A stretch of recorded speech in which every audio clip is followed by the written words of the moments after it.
Assalamualaikum warahmatullahi wabarakatuh. Sahabat Cantika Story yang dirahmati Allah, mari sejenak kita hening dan bersyalawat kepada baginda Nabi Muhammad Shallallahu Alaihi Wasallam. Semoga dengan syalawat ini, hati kita dilembutkan, hidup kita diberkahi, dan langkah kita diridhe oleh Allah. Jangan lupa tekan tombol subscribe dan aktifkan loncengnya, agar tidak ketinggalan kisah-kisah penuh hikmah dan cinta dari Cantika Story. Dan kenapa kita harus mendengarkan kisah ini sampai akhir?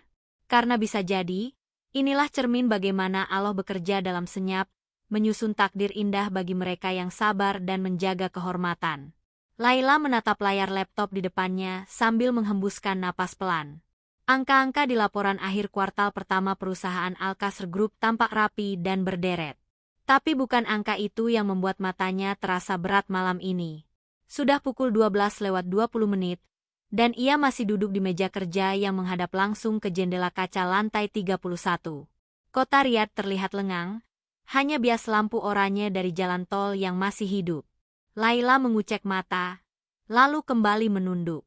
Sebagai staf akuntansi asing satu-satunya di perusahaan properti mewah itu, ia memang sering mengambil shift malam. Selain karena ia belum berkeluarga, juga karena waktu-waktu sunyi adalah saat terbaik baginya untuk khusyuk bekerja dan merenung. Ia tak sadar kalau sejak 2 menit lalu, ada seorang pria bersorban putih yang berdiri diam di depan ruangannya. Jas birunya berkelas, jam tangannya memantulkan cahaya. Dialah Syekh Amir Al-Mutashim, direktur utama dan pemilik penuh perusahaan itu. Pria itu membuka pintu perlahan. Laila kaget, lalu berdiri dengan gugup. Assalamualaikum, Tuan. Waalaikumsalam.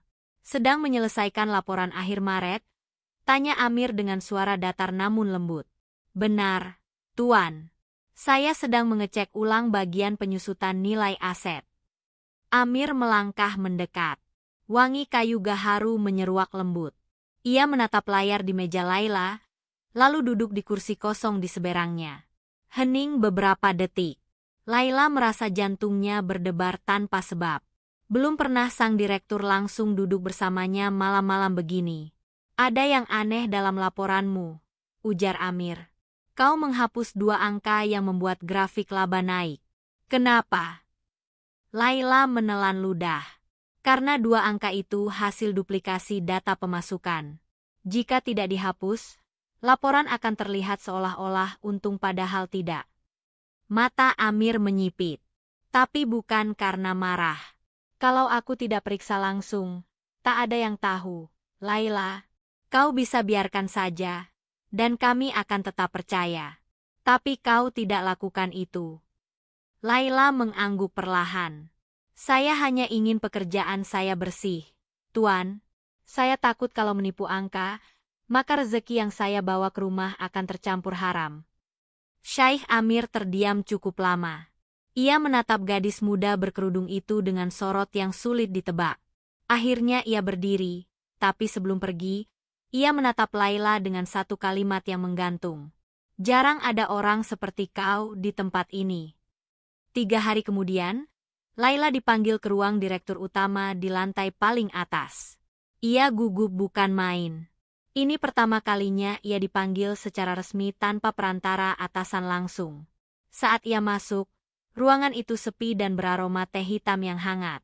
Syekh Amir berdiri di dekat jendela kaca, menghadap kota Riyadh yang terik. Apa kau betah di sini? Tanyanya tiba-tiba. Betah, Tuan. Walau cuaca kadang membuat rindu hujan di kampung. Amir tersenyum tipis. Aku tidak pernah menyangka seorang wanita asing bisa begitu jujur pada angka. Ia berjalan pelan ke arah Laila. Apakah kau percaya bahwa angka-angka bisa mempertemukan 2 hati? Laila bingung. Maaf, maksud Tuan. Karena sejak laporanmu, aku mulai memperhatikanmu. Dan aku mulai menyadari, ada lebih banyak ketenangan dalam kehadiranmu daripada dalam saham atau proyek mewah yang kubangun.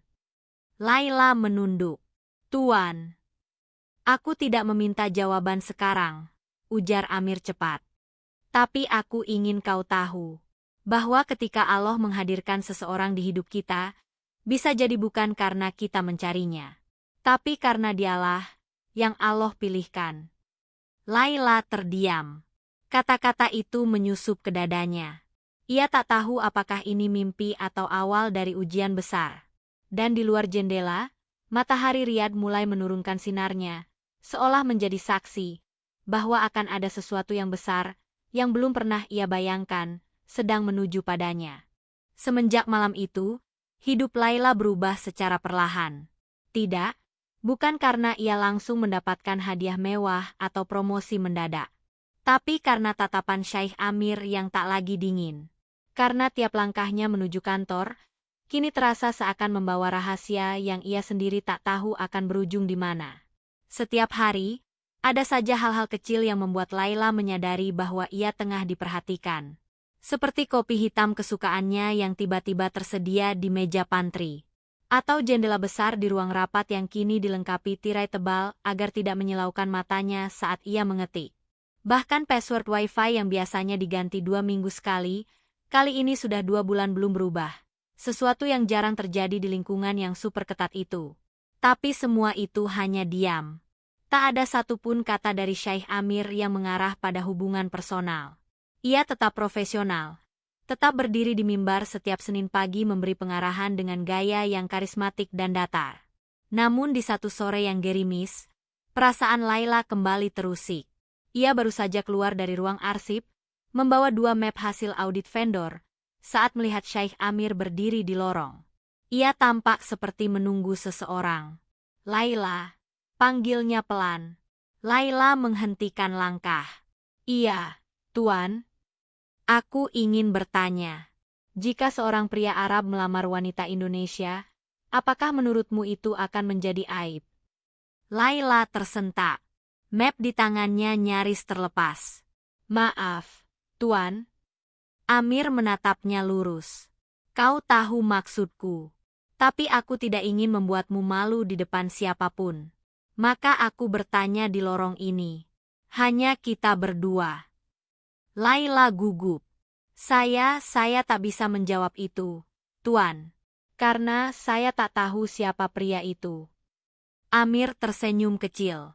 Pria itu sedang bicara denganmu sekarang. Malam itu, Laila pulang dengan hati yang tak bisa tenang. Di apartemen kecil yang ia sewa bersama 2 temannya sesama pekerja Indonesia, ia berusaha terlihat biasa. Tapi tubuhnya gemetar. Ia duduk di sajadah, lalu menengadahkan tangan. Ya Allah, apa ini ujian atau nikmat? Bila ini cinta dari MU, maka luruskanlah. Bila ini jebakan dunia, maka jauhkan aku sejauh-jauhnya. Keesokan paginya, Amir memanggil Laila ke ruangannya lagi. Tapi kali ini suasana berbeda. Di mejanya, ada 2 cangkir teh dan sebungkus kurma muda. Aku ingin menceritakan sesuatu, Laila, ujar Amir perlahan. Ibuku dulu adalah wanita dari Pakistan. Ia dinikahi ayahku, bangsawan Arab yang keras hati. Tapi justru karena ibuku sederhana dan lembut, ayahku menjadi pribadi yang lebih baik. Ibuku wafat saat aku remaja. Dan sejak saat itu, aku selalu berdoa, jika aku akan menikah, maka aku ingin seseorang yang seperti beliau. Laila menatap pria itu. Tidak ada kesombongan, tidak ada keangkuhan. Hanya sepasang mata jernih yang memendam luka dan harapan. Kau mengingatkanku pada ibuku, lanjut Amir. Kau pekerja keras, tapi tetap sederhana. Kau paham angka, tapi hatimu tak dingin. Dan yang paling aku kagumi, kau takut pada Allah lebih dari takut pada atasanmu. Laila menunduk. Tangisnya hampir pecah. Tapi aku tidak bisa mengambil keputusan ini sendiri, Tuan. Saya harus bicara dengan ayah saya di kampung. Dan saya butuh waktu untuk istirahat. Aku akan menunggu, jawab Amir pelan. Sebanyak apapun waktu yang kau perlukan. 3 malam kemudian, Laila menghubungi ayahnya melalui video call. Suara gemuruh hujan di kampung halaman terdengar menenangkan. Pak, kalau ada orang Arab kaya ingin melamar Laila, apa Bapak percaya itu bukan main-main? Ayahnya, pria tua dengan peci hitam lusuh, tersenyum haru. Nah, kalau niatnya baik dan agamanya lurus dan dia menghormatimu, bukan merendahkanmu, maka itu bisa jadi takdir. Tapi ingat, jangan kau lihat hartanya. Lihat bagaimana dia takut kepada Allah. Laila menangis malam itu. Tapi bukan karena takut, melainkan karena hatinya mulai yakin. Dan di belakang layar laptopnya, wajah Amir tiba-tiba terbayang dengan senyum yang lembut dan kata-kata yang menyejukkan. Suatu siang, di ruang rapat utama yang biasanya digunakan untuk presentasi proyek jutaan rial, Amir berdiri sambil memegang map coklat kecil. Di hadapan beberapa staf senior dan penasihat syariah perusahaan, ia bicara dengan suara tenang namun dalam. Hari ini, aku ingin menyampaikan bahwa aku telah meminta izin dan restu untuk menikahi salah satu staf terbaik kita. Dia datang jauh dari Indonesia, bukan untuk mencari suami, tapi mencari nafkah halal. Dan justru karena itu, Allah memuliakannya. Seketika ruangan hening. Semua mata tertuju pada sosok Laila yang duduk di pojok. Wajahnya merah padam. Tapi ia tidak menyangkal, tidak pula mundur. Ia hanya menunduk dan menerima. Karena mungkin inilah jawaban dari setiap sujud malamnya selama ini. 3 hari setelah pengumuman mengejutkan itu, kabar pertunangan Syekh Amir dan Laila menyebar dengan cepat di kalangan internal perusahaan. Sebagian terkejut, sebagian heran, sebagian lainnya bahkan memandang sinis. Namun satu hal yang tak bisa disangkal oleh siapapun, keputusan itu sudah bulat, dan restu keluarga besar Amir telah turun. Laila menghadapi hari-hari selanjutnya dengan dada campur aduk. Ada rasa bahagia, gugup, tapi juga takut. Ia bukan hanya sedang bersiap menjadi istri seorang pria Arab, tetapi juga akan menjadi bagian dari keluarga yang punya nama besar, kekayaan melimpah, dan ekspektasi sosial yang tinggi. Ia merasa seperti anak petani yang dipanggil ke istana tanpa tahu aturan makan dengan sendok emas. Di ruang akuntansi, teman-teman kerjanya mulai berubah sikap. Sebagian mulai menjauh, sebagian lain mulai bersikap manis, tapi terdengar palsu. Namun ada satu orang yang masih sama seperti dulu, Ummu Khalid, staf keuangan senior asal Sudan, yang sudah menganggap Laila seperti anaknya sendiri. Kalau Allah sudah pilihkan, tak akan ada yang bisa halangi, ujar Ummu Khalid sambil menyodorkan sepotong roti gandum hangat. Kau hanya perlu menjaga niat. Jangan berubah karena pujian. Jangan juga runtuh karena celaan. Laila tersenyum. Saya tidak tahu apakah saya kuat menghadapi semua ini. Kau bukan wanita lemah, Laila. Kau hanya lupa bahwa dulu pun kau pernah lebih sendiri dari ini. Prosesi lamaran berlangsung sederhana namun hikmat. Di salah satu ruang keluarga besar Al-Qasr yang didekorasi dengan bunga melati dan mawar putih, keluarga Amir duduk sejajar dengan perwakilan keluarga Laila yang datang langsung dari Indonesia. Ayah Laila datang dengan wajah tenang, mengenakan baju koko bersih dan sorban coklat. Syekh Amir duduk bersila di depan ayah Laila dengan kepala tertunduk. Ia mencium tangan sang ayah, lalu berkata dalam bahasa Indonesia yang kaku namun menyentuh. Saya ingin menjadi suami yang membawa anak Bapak ke surga, bukan ke dunia saja. Ayah Laila meneteskan air mata. Bapak tidak pernah bermimpi anak Bapak akan dilamar orang besar seperti kamu. Tapi kalau niatmu karena Allah, maka Bapak serahkan Laila padamu, dengan harapan kau jaga dia bukan sebagai staf, tapi sebagai amanah. Seketika itu pula, suasana hening. Takbir lirih terdengar dari para hadirin. Dan di sudut ruangan, Laila menangis dalam diam. Hatinya terasa digenggam oleh rahmat yang begitu besar. Ia merasa kecil, tapi sangat dicintai oleh sesuatu yang jauh lebih besar dari dunia. Beberapa hari kemudian, Laila diajak oleh Amir ke salah satu villa milik keluarganya di pinggir kota. Mereka tidak berdua, tentu. Ada pengawal perempuan dan saudara perempuan Amir yang ikut serta. Villa itu menghadap taman zaitun yang rindang, jauh dari kebisingan. Di sana, Amir menunjukkan satu ruangan kecil berisi rak buku, sajadah, dan sepotong kaligrafi besar bertuliskan Innalaha Mas Syabirin.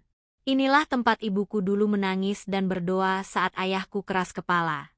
Ia tidak banyak bicara, tapi doanya mengguncangkan hidup kami semua, ujar Amir pelan.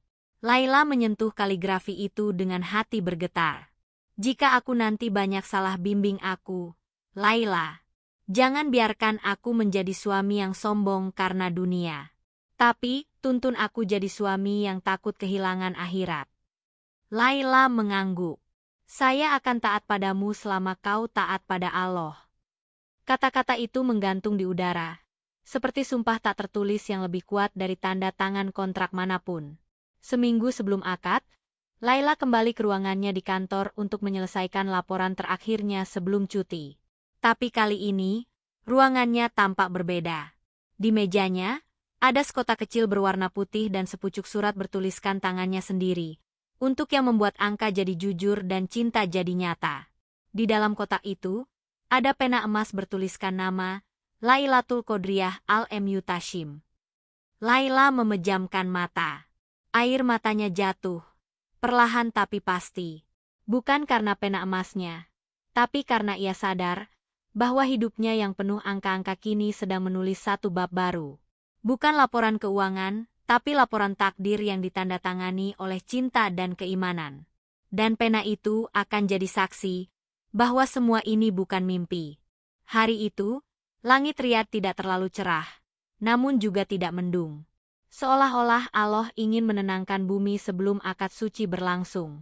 Di sebuah aula keluarga besar Al-Qasr yang terletak di sisi timur kota, aroma gaharu dan mawar putih memenuhi udara. Kursi-kursi ditata mengelilingi pelaminan sederhana bergaya Arab klasik, tanpa kemewahan berlebihan. Laila duduk di ruangan perempuan, bersama dengan ibu-ibu dan kerabat wanita dari pihak Amir. Ia mengenakan gamis putih susu yang ringan dan jilbab yang menjuntai menutup dada. Wajahnya polos tanpa riasan mencolok. Tapi ada kilau keimanan di matanya, yang justru membuatnya terlihat paling anggun dibanding siapapun. Sementara itu, di ruangan utama, Syekh Amir duduk bersila di hadapan wali dan saksi. Suaranya tenang, namun ada getar halus di balik setiap kata. Saya, Amir bin Abdul Mutashim, menerima Lailatul Qodriyah binti Mahfudz, dengan mahar berupa emas 20 gram dan 1 tiket pulang ke Indonesia untuk mengunjungi orang tuanya setiap tahun, dibayar tunai. Jeda sebentar. Alhamdulillah. Sah, ucap para saksi. Serentak takbir bergema di dalam ruangan. Lalu tangis lirih pun pecah dari sisi perempuan, termasuk dari mata Laila sendiri. Di saat yang sama, langit Riyadh perlahan berubah. Awan tipis berarak, dan sinar matahari menyusup pelan-pelan ke dalam aula melalui celah ukiran kayu. Seakan semesta pun ikut mengucap selamat. Beberapa menit setelah akad, Laila dibawa ke ruang khusus untuk bertemu Amir. Bukan untuk pelukan atau ciuman, tapi hanya untuk menatap. Menatap dalam diam, penuh rasa syukur. Amir berdiri, menundukkan kepala, lalu menyodorkan tangan kanannya. Aku tidak tahu harus berkata apa, selain syukurku kepada Allah yang telah meminjamkanmu untukku. Laila menyambut tangannya, dan dengan suara hampir tak terdengar, ia menjawab, saya bukan siapa-siapa, Amir. Tapi saya ingin jadi seseorang yang membawamu lebih dekat kepadanya. Amir mengangguk. Itu sudah lebih dari cukup. Di sudut ruangan, ibunda tiri Amir menatap haru.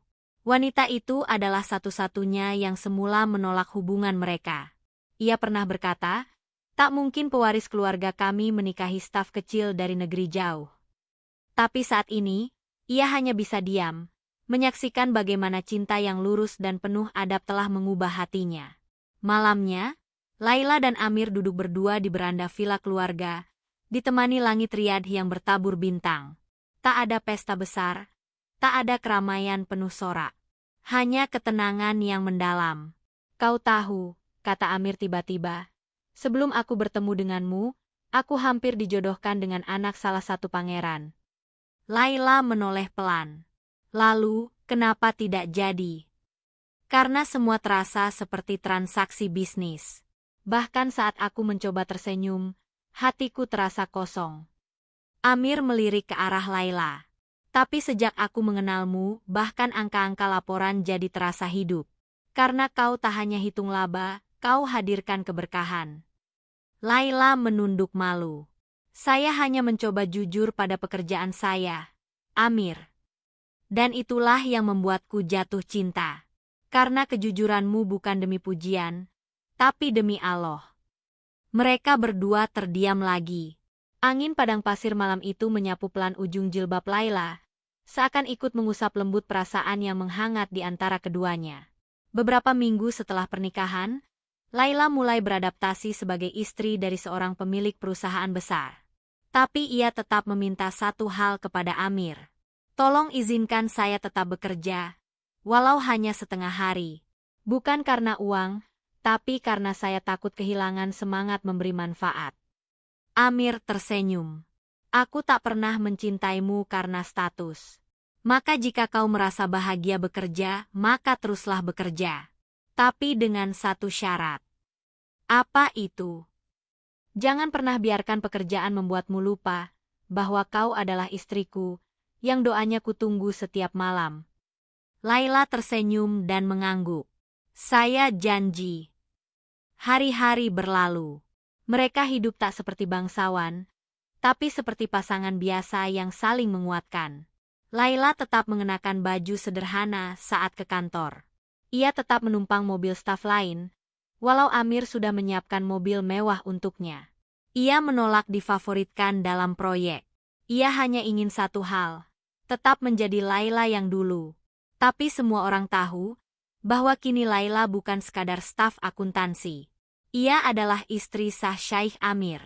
Perempuan yang mengubah hidup seseorang hanya dengan kejujuran, keteguhan, dan doa-doa yang ia bisikan dalam sunyi. Dan cinta mereka adalah laporan paling indah yang pernah ditulis Allah dalam takdir. 3 bulan setelah akad nikah, kehidupan Laila berubah total. Ia tak lagi menyewa kamar kecil di sudut kota Riyadh, tak lagi mengantri bus pagi hari, dan tak lagi membawa bekal nasi dari rumah. Tapi perubahan itu tidak membuatnya lupa siapa dirinya. Di dalam rumah besar keluarga Al-Mutashim, Laila memilih tinggal di paviliun kecil di halaman belakang. Bukan karena tidak diterima, melainkan karena ia sendiri yang meminta. Rumah utama terlalu besar buat saya, Amir. Saya hanya butuh ruang sederhana yang cukup untuk sujud, tidur, dan menulis laporan kecil saya, katanya suatu pagi. Amir tidak memaksa. Ia justru bangga. Kau membuatku malu dengan kesederhanaanmu, Laila. Namun kehidupan baru itu tak selalu mulus. Mulai muncul bisik-bisik dari kalangan sosialita Arab. Beberapa menyindir bahwa Amir telah menurunkan martabat keluarga karena menikahi wanita asing tanpa gelar bangsawan. Ada yang menyebut Laila wanita licik, ada pula yang berkata ia hanya beruntung sekali seumur hidup. Laila mengetahuinya, tentu saja. Tapi ia memilih diam. Ia percaya, fitnah itu tidak perlu dibalas. Cukup ditelan bersama sabar dan istighfar. Namun ujian sebenarnya datang dari tempat yang tak disangka, dari dalam rumah sendiri. Suatu sore, Laila menemukan surat undangan makan malam keluarga besar.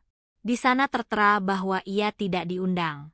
Amir yang melihat wajah Laila berubah, langsung mendekatinya. Kau membaca surat itu? Tanyanya lembut. Iya, saya tidak diundang. Itu bukan keputusanku. Salah satu paman menolak kehadiranmu karena dia belum bisa menerima kita. Laila menunduk, tapi tidak menangis. Saya mengerti. Saya akan tetap di rumah. Semoga acaranya lancar. Namun malam itu, ketika Amir kembali dari acara, ia tampak muram. Ia membuka ikat sorbannya, lalu duduk di lantai tanpa berkata apa-apa. Kenapa, Amir? Tanya Laila sambil menuangkan teh ke dalam gelasnya. Amir mengangkat kepala. Kau tahu, aku sudah sangat dewasa. Tapi malam ini, untuk pertama kalinya, aku ingin menangis di pangkuan istriku. Laila tertegun. Perlahan ia mendekat dan duduk di sampingnya. Aku kira aku kuat menghadapi hinaan. Tapi ketika mereka menyebut namamu dengan kata-kata rendah, aku ingin berteriak. Aku ingin bilang pada mereka bahwa justru kau yang membawaku lebih dekat kepada Allah. Laila menggenggam tangannya. Amir, izinkan saya tetap menjadi doamu, bukan bebanmu. Bila ada yang merendahkan saya, itu urusan dunia.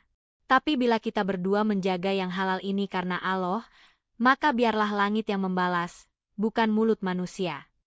Amir menunduk. Matanya basah. Kenapa Allah menghadirkanmu sekuat ini? Karena saya lahir dari rumah kecil, Amir. Rumah di mana air wudhu lebih banyak dari air sabun. Keesokan harinya, Amir melakukan hal yang mengejutkan. Ia mengumpulkan semua pimpinan keluarga dan menyerahkan satu amplop di meja utama. Apa ini? Tanya pamannya dengan nada curiga. Ini laporan keuangan keluarga selama 5 tahun terakhir. Jawab Amir datar. Disusun oleh istri saya. Seketika ruangan hening. Selama 5 tahun ini, kalian menikmati kemudahan dan laba dari proyek yang aku kelola. Tapi kalian tak tahu bahwa laporan-laporan bersih itu dibuat oleh wanita yang kalian hina. Wanita yang kalian bilang tidak layak. Pamannya menelan ludah. Aku bukan meminta kalian memuji. Aku hanya ingin kalian tahu bahwa istri saya tidak meminta dihormati. Tapi aku, sebagai suaminya, tidak akan diam jika kehormatannya diinjak. Hari-hari berlalu. Perlahan, suara sumbang mereda. Masyarakat perusahaan bahkan mulai menjadikan Laila sebagai panutan. Ia diundang sebagai pembicara untuk acara muslimah profesional di Riyadh. Ia juga diminta membimbing beberapa staf akuntansi baru, yang kebanyakan adalah perempuan muda dari berbagai negara. Namun Laila tetap sama. Ia tetap datang lebih awal, tetap memakai kerudung lembut dan gamis polos, tetap mengucap salam pada petugas keamanan, dan tetap menghitung angka-angka kecil dengan hati yang besar. Dan di tiap malam, sebelum tidur, Amir selalu memegang tangan Laila sambil berbisik. Kau bukan sekadar istriku. Kau adalah tempatku pulang, saat dunia tak lagi ramah. Sore di kota Jeddah itu menebarkan aroma laut dari kejauhan. Angin yang menggeser tirai kaca di kantor Al-Wadi Group terasa sejuk, tetapi hati Aisyah bergejolak tak tenang. Beberapa jam yang lalu, ia menerima telepon dari resepsionis bahwa dirinya diminta langsung oleh Sheikh Usman untuk bertemu di ruang pribadi lantai paling atas. Itu adalah lantai yang tak pernah bisa diakses siapapun kecuali undangan resmi. Aisyah mengira ini berkaitan dengan laporan kas internal, tapi hatinya merasakan firasat lain. Langkahnya menyusuri lorong marmer dengan degup jantung tak beraturan. Ketika lift terbuka, pemandangan ruang kerja yang mewah terpampang. Perpustakaan dinding penuh buku, langit-langit kaca, dan aroma oud lembut memenuhi ruangan. Di tengah ruangan, Sheikh Usman berdiri membelakangi jendela besar, dengan mata menatap jauh ke arah laut merah yang tenang. Silakan duduk, Aisyah, ucapnya lembut tanpa menoleh. Aisyah menunduk sopan lalu duduk di kursi kulit hitam yang hangat oleh sinar matahari sore. Tangannya menggenggam erat map berisi data keuangan, tapi ia tahu, ini bukan soal angka. Sheikh Usman perlahan berbalik. Matanya yang biasanya dingin kini menyimpan riak halus. Kau tahu, Aisyah, ada sesuatu yang tak bisa dihitung oleh angka. Seperti rasa nyaman yang tidak bisa dikonversi ke grafik atau kepedulian yang tidak tercatat dalam jurnal. Aisyah menatapnya, kaget sekaligus bingung. Maaf, Tuan, maksud Anda? Lelaki itu mendekat. Aku ingin berkata sesuatu yang selama ini kutahan. Tidak mudah bagiku mempercayai seseorang, terutama dari luar budaya dan bangsaku. Tapi kamu membuatku merasa, aku menemukan rumah pada sosok yang bahkan tidak aku duga. Aisyah menelan ludah. Napasnya tercekat. Matanya menatap Sheikh Usman yang kini berdiri hanya sejengkal darinya. Selama 6 bulan ini aku mengamati kerja kerasmu, kesetiaanmu pada kebenaran, dan ketulusanmu. Dan aku tahu, Allah menuntunku menemukanmu, bukan sebagai staf akuntansi, tapi sebagai wanita yang pantas kusandingkan sebagai pendamping. Aisyah tertegun. Tuan, apa ini? Usman, potongnya. Panggil aku Usman, seperti seorang istri memanggil suaminya. Aisyah berdiri gemetar. Tapi aku hanya wanita sederhana. Aku tak tahu bagaimana menjadi istri seorang pengusaha sebesar Anda. Sheikh Usman tersenyum. Bukan kekayaan yang kucari, Aisyah, tapi hati yang bersih. Dan aku tahu, hatimu lebih kaya dari seluruh harta yang kupunya. Seketika, air mata Aisyah jatuh. Dalam seumur hidupnya, ia tak pernah menduga bahwa seorang pria seperti Usman akan memintanya menjadi istri, bukan karena rupa atau status, tetapi karena kebaikan hati. Namun sebelum ia sempat menjawab, tiba-tiba pintu ruangan terbuka dan seorang wanita cantik berwajah Eropa masuk tanpa permisi. "Usman, apa yang kau lakukan dengannya?" teriak wanita itu dengan aksen campuran Arab dan Inggris. Aisyah menoleh dengan panik. Sheikh Usman mendesah pelan, lalu berkata tenang, "Dia adalah calon istriku, dan kamu tidak berhak mencampuri keputusan ini lagi." Wanita itu menatap Aisyah dengan tajam. "Dia? Wanita kampung dari Indonesia ini?" Sheikh Usman menatap tajam. "Dia bukan wanita kampung. Dia adalah wanita yang akan kucintai dan kupercayai. Dan kamu tidak lagi berhak atas apapun dariku sejak kamu mengkhianatiku." Aisyah mengangkat wajahnya pelan, tubuhnya menggigil antara rasa takut dan haru. Dunia seperti berhenti sejenak. Antara langit Arab, aroma laut, dan mata Usman yang penuh tekad. Dan untuk pertama kalinya, Aisyah merasa bahwa dirinya bukan hanya sekadar staf akuntansi. Ia adalah takdir yang sedang menunggu untuk dijemput. Malam itu Riyadh diliputi ketenangan yang menyejukkan. Angin lembut dari padang pasir menyapu jendela kamar Arshila yang terbuka sedikit. Dari tempat tidurnya, ia memandangi bulan sabit yang tergantung di langit, seakan menjadi saksi bisu dari perjalanan panjang yang telah ia tempuh. Setiap hela nafasnya malam itu terasa penuh harap. Sesuatu dalam hatinya bergetar, seperti firasat bahwa hari esok bukanlah hari biasa. Di istana megah keluarga Al-Khalid, Amir berdiri di halaman belakang yang sunyi. Jas hitam panjang menutupi tubuhnya, dan matanya yang tajam menatap ke langit dengan keraguan dan keyakinan yang saling bersaing. Di tangannya, sebuah kotak kecil beludru berwarna merah tua tergenggam erat. "Apakah ini keputusan yang tepat, ya Allah?" bisiknya lirih.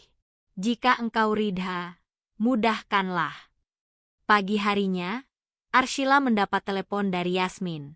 "Sheila, kamu diminta datang ke kantor pusat jam 10 pagi. Pangeran Amir sendiri yang meminta. Dia bilang ini penting," ucap Yasmin dengan nada bergetar. Jantung Arshila langsung berdebar. Ada apa memangnya? "Entahlah. Tapi dia bilang harus kamu sendiri yang datang. Jangan ditemani siapapun," jawab Yasmin sebelum menutup sambungan. Dengan langkah penuh tanya dan hati yang tak karuan, Arshila bersiap. Mengenakan gamis putih bersih dan jilbab lembut warna krim, ia berdoa lama sebelum keluar dari apartemen kecilnya. Di dalam mobil perusahaan yang menjemputnya, ia hanya diam. Wajahnya tak bisa menyembunyikan campuran gugup dan penasaran. Sesampainya di gedung utama, suasana terasa berbeda. Beberapa staf penting berdiri formal di koridor, namun tak seorang pun berbicara. Mereka hanya tersenyum sopan dan mengangguk hormat saat Arshila melintas. Di pintu utama aula pertemuan, seorang wanita tua mengenakan abaya hitam menunggu. "Masuklah, wahai putri dari Tanah Timur. Takdir telah menantimu," ujar wanita itu, suaranya lembut namun penuh makna. Arshila melangkah masuk. Ruangan itu telah disulap menjadi taman dalam ruangan, penuh bunga-bunga segar dan cahaya alami dari atap kaca. Di tengahnya, berdiri Amir Al-Khalid dengan pakaian resmi khas bangsawan Riyadh. Di sisi kanan dan kirinya, beberapa tokoh penting dari keluarga kerajaan dan pemuka agama duduk dengan hikmat. Langkah Arshila terhenti. Pandangannya terkunci pada mata Amir yang menatapnya dalam-dalam. Suasana hening selama beberapa detik, hingga Amir perlahan melangkah maju dan membuka suara. "Arshila Hanum binti Rusman," katanya dengan suara lantang namun lembut. "Hari pertama aku melihatmu, aku hanya melihat seorang staf akuntansi. Tapi hari kedua, aku melihat kelembutan yang tak biasa. Hari ketiga, aku melihat seorang wanita yang menjaga diri, menjaga kehormatan, dan mencintai pekerjaannya karena Allah."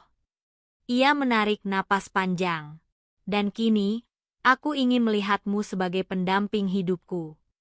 Arshila terpana. Wajahnya berubah pucat. Semua mata menatapnya, menanti jawaban. Amir, ini mimpi, bisiknya pelan. Ini bukan mimpi, wahai Arshila. Ini takdir. Dan aku ingin takdirku bersamamu. Kotak merah itu dibuka. Cincin sederhana namun sangat elegan ada di dalamnya. Dengan ukiran ayat pendek dari surat Ar-Rum tentang pasangan yang diciptakan untuk saling menemukan ketenangan. Tiba-tiba, dari balik ruangan terdengar suara Ibu Amir, yang selama ini hanya dikenal lewat cerita. Aku merestui, ucapnya lantang. Tangis Arshila pecah. Ia tak sanggup bicara. Lututnya lemas, namun langkahnya perlahan maju.